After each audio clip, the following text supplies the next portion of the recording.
Jujutsu Kaisen Chapter 2, 162, spoilers are here. The clash of domains starts, however the fight isn't going as expected. Also Gege isn't feeling very well, so this chapter is only 7 pages and the manga will be on a 2-week break. As always, massive shout out to Miyamura for providing the leaks. Now sit back, relax and let's go through this traumatic chapter. Let's start with the bad news. Akutami Gege has fallen sick, so Jujutsu Kaisen manga will be on break for 2 weeks. And this week's chapter has only 7 pages, so today's video will be shorter than usual because I won't try to make it longer than it needs to be.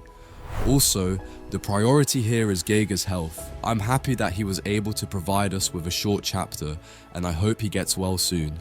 The chapter begins with Sukuna and Yutaro opening their domains, and Yuta successfully manages to reduce the size of Unlimited Void's barrier to the size of a tiny basketball, as Gojo did.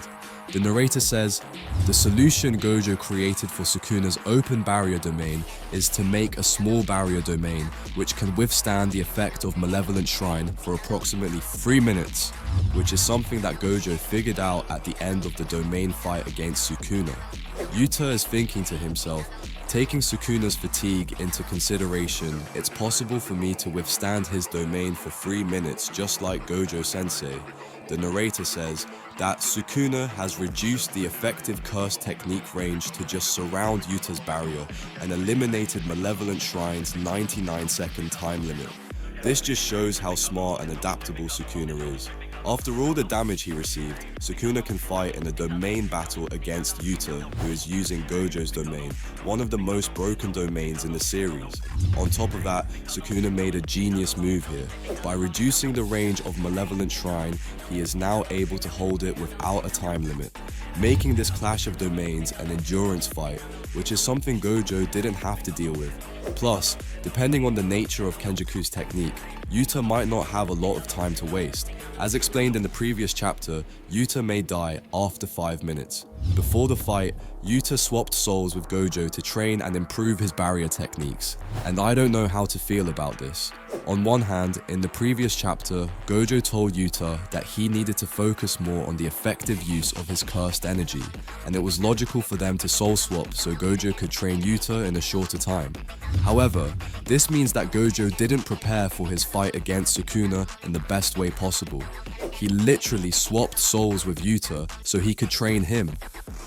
One of the things that surprised me during the Gojo vs Sukuna fight was that Gojo wasn't prepared for Sukuna's open domain, and he had to figure out a solution during the fight, which took a lot of cursed energy.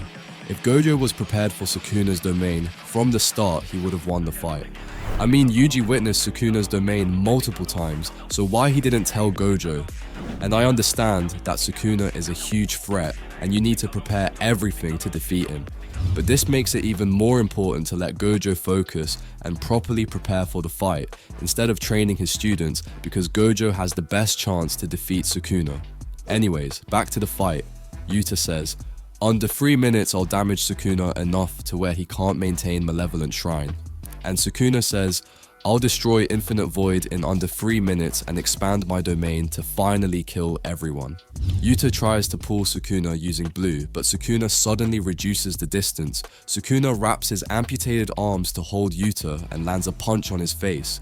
Yuta wonders how did Sukuna manage that attack, and realizes that alongside domain expansion, Sukuna simultaneously used domain amplification to penetrate through the infinity, which allowed him to land an attack on Yuta. This highlights the difference in experience between the two. Yuta has all the tools to take down Sukuna, however, Sukuna is able to outsmart him. Sukuna has an evil grin on his face as he thinks the sorcerers can't share info about what's happening inside the domain through Mei-Mei's crows. The scene switches as we see a fully manifested Rika crying and grieving, calling Yuta's name as she dearly holds his lifeless body. Editors comment at the end of the chapter, Rika has fully manifested, but